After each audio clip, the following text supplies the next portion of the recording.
तो दोस्तों कई बार डिले होने के बाद finally KGF chapter 2 movie release हो गई है। 2018 में आई केजीएफ 1 मूवी ने जहां कई सारे रिकॉर्ड्स बनाए थे, वहीं केजीएफ 2 ने कुछ ही दिनों में बहुत सारे रिकॉर्ड्स तोड़ दिए हैं और ये इंडिया की one of the best film बन चुकी है। इस सीरीज का पहला चैप्टर काफी ज्यादा कंफ्यूजिंग था, पर इसका दूसरा चैप्टर बहुत ही इंटरेस्टिंग है। लेकिन फिर भी कुछ लोगों को इस फिल्म की स्टोरी पूरी तरह से समझ में नहीं आई, इसीलिए आज मैं केजीएफ चैप्टर 2 मूवी को शॉर्ट में एक्सप्लेन करूंगा। तो बिना किसी देरी के आइए देखते हैं।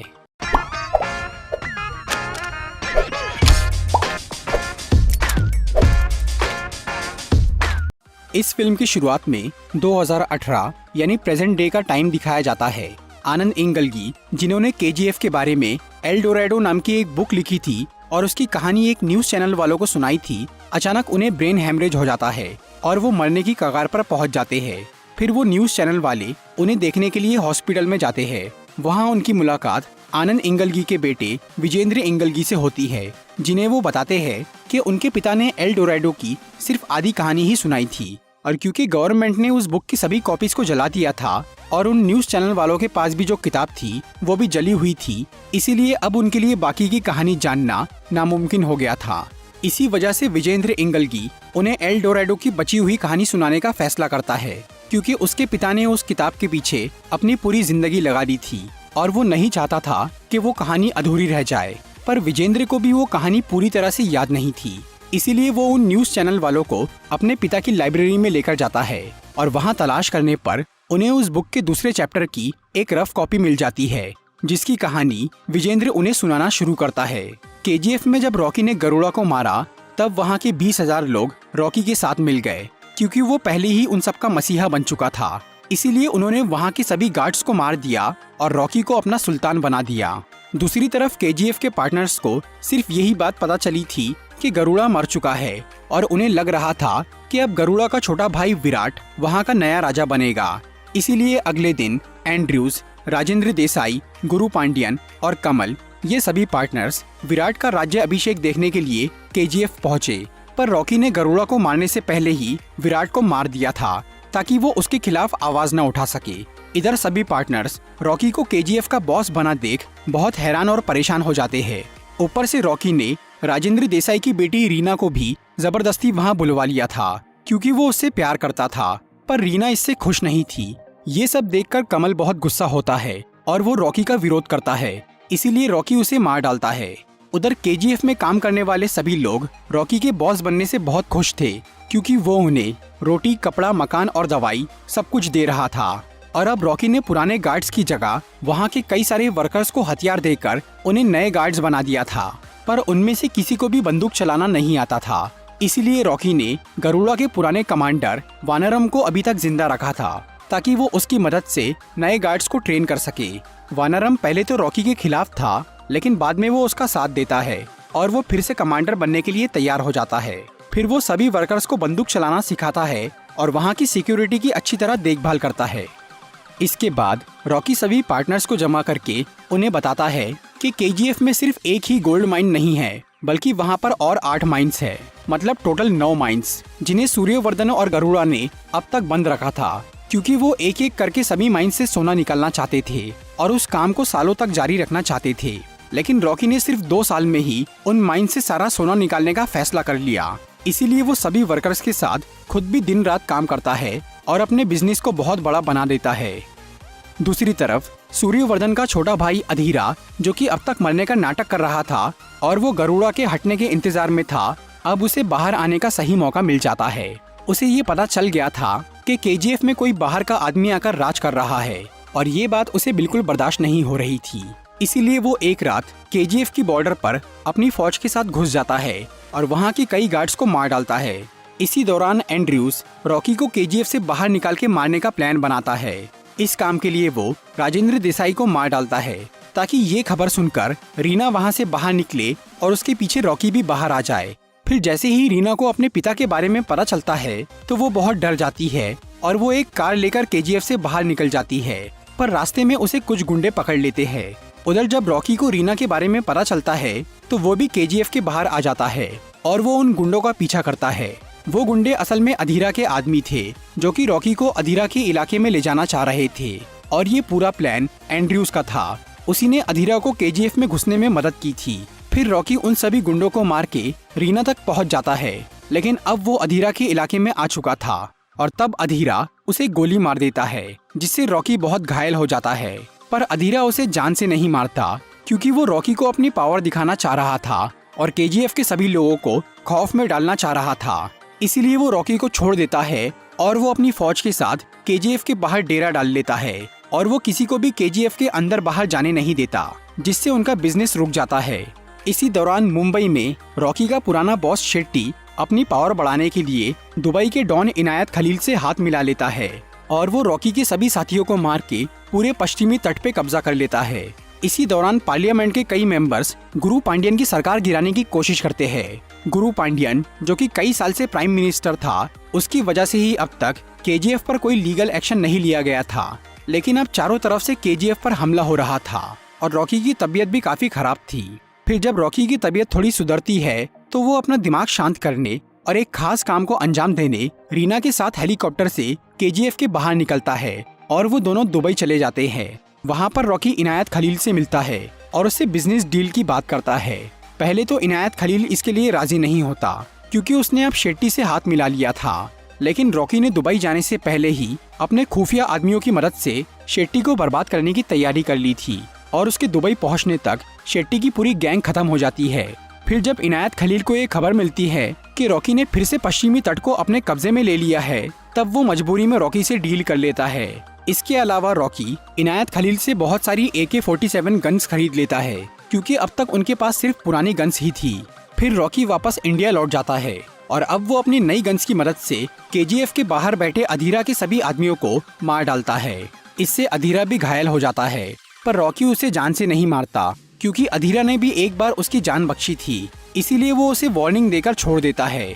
फिर रॉकी मुंबई जाकर अपने हाथों से शेट्टी को मारता है और पार्लियामेंट के सभी मेंबर्स को धमकाकर गुरु पांडियन की सरकार गिरने से बचा लेता है। इस सब के बीच रीना अब रॉकी को पसंद करने लगी थी, इसीलिए वो उससे शादी कर लेती है और वो दोनों खुशी खुशी साथ रहने लगते हैं। फिर 1978 से लेकर 1981 तक सिर्फ 3 साल में ही रॉकी ने केजीएफ का पूरा नक्शा बदल दिया। उसने वहाँ की आधी जगह को एक मॉडर्न इंडस्ट्री और बाकी जगह को एक खूबसूरत शहर बना दिया था और अब तक उसने वहाँ से लगभग सारा सोना निकाल दिया था। लेकिन फिर उसी साल गुरु पांडियन की सरकार गिर जाती है और उसकी जगह एक नई पीएम आती है, जिसका नाम था रमिका सेन, एक ऐसी औरत जिसे जुर्म और गैर कानूनी काम से सख्त नफरत थी।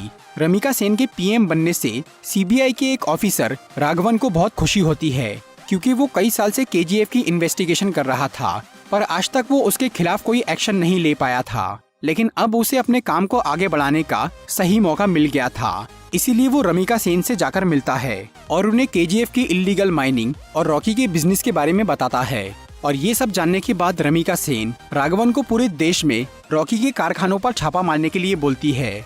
लेकिन रॉकी के खबरी देश में हर जगह फैले हुए थे, इसीलिए सीबीआई को छापा मारने पर कोई माल नहीं मिलता। पर बेंगलोर में एक जगह उन्हें एक सोने का बिस्किट मिल जाता है।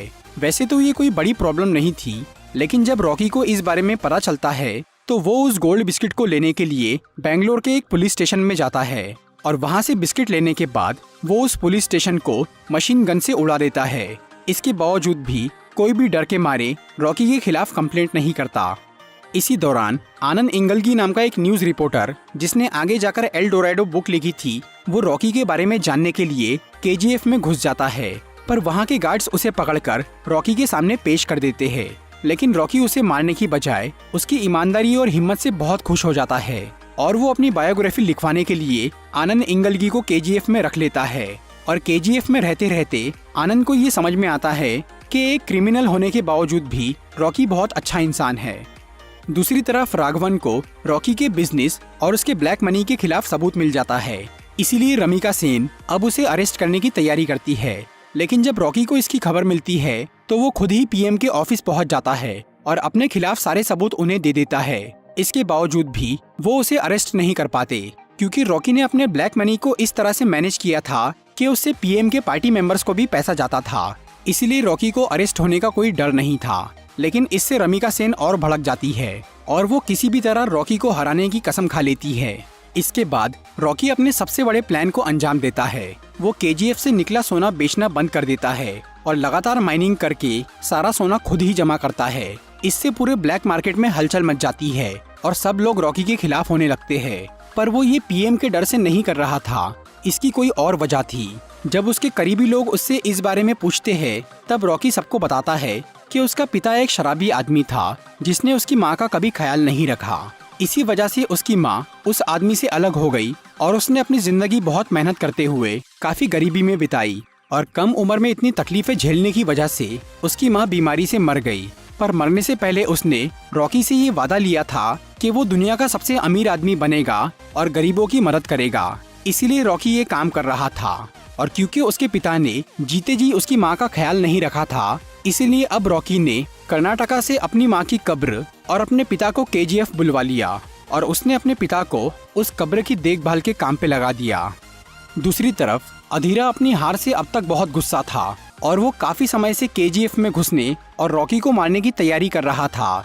तभी एक दिन एंड्रयूज उससे मिलता है और वो अधीरा को केजीएफ में घुसने का एक खुफिया रास्ता बताता है। वो रास्ता जमीन से होकर केजीएफ की एक पुरानी माइन तक जाता था। इसीलिए अधीरा वहाँ गड्ढा खोदकर अपनी फौज के साथ वहाँ जाना शुरू करता है। इसके अलावा इनायत खलील भी रॉकी से बहुत नाराज था, इसीलिए वो उसे मारने के लिए अपने कई आदमी अधीरा के पास भेज देता है और वो सब मिलकर केजीएफ की तरफ बढ़ने लगते हैं। उधर रॉकी इंडस्ट्री के बीच में अपने काम में बिजी था। तभी अचानक रीना वहां आती है और वो उसे अपनी प्रेगनेंसी के बारे में बताती है। लेकिन उसी वक्त अधीरा अपने आदमियों के साथ केजीएफ में पहुंच जाता है और एंड्रयूज भी अपने साथियों के साथ वहां पर आ जाता है और वो सब लोग वहां के गार्ड्स पर हमला करने लगते हैं। फिर अधीरा एक बंदूक से रीना को गोली मार देता है जिससे वो तुरंत मर जाती है और फिर वो रॉकी के साथ लड़ाई करना शुरू करता है। पहले तो अधीरा उसे बहुत मारता है, लेकिन बाद में रॉकी को रीना की याद आती है और तब वो अधीरा पर बुरी तरह टूट पड़ता है और आखिर में वो उसका गला दबाकर उसे मार डालता है।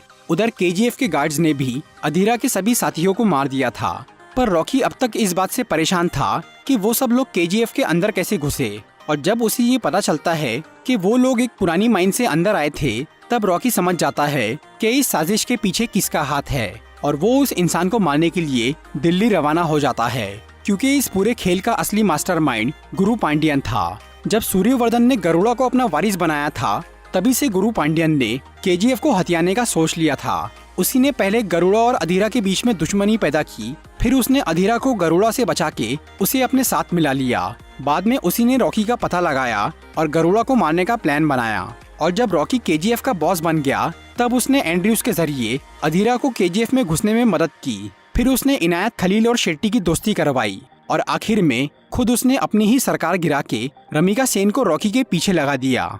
इसीलिए अब रॉकी गुरु पांडियन को मारने दिल्ली गया था और वहां पहुंचकर उसने पार्लियामेंट में सबके सामने गुरु पांडियन को मार डाला और ये देखकर पीएम रमिका सेन बिल्कुल दंग रह जाती है। पहले वो सिर्फ रॉकी को पकड़ना चाह रही थी, लेकिन अब इस कांड के बाद उसने रॉकी को जान से मारने का फैसला कर लिया और उसके नाम का डेथ वारंट निकाल लिया। इसके अलावा उसने पूरे केजीएफ को भी तबाह करने का ऑर्डर दे दिया। दूसरी तरफ रॉकी ये जानता था कि एक न एक दिन ऐसी कोई नौबत जरूर आएंगी, इसीलिए उसने पहले से ही अपने यहाँ काम करने वाले 20,000 लोगों के लिए एक नया शहर बना के तैयार रखा था। फिर जब इंडियन आर्मी केजीएफ में घुसने लगती है, तब वहाँ रहने वाले सभी लोग वहाँ से निकलकर उस नए शहर में जाना शुरू करते हैं।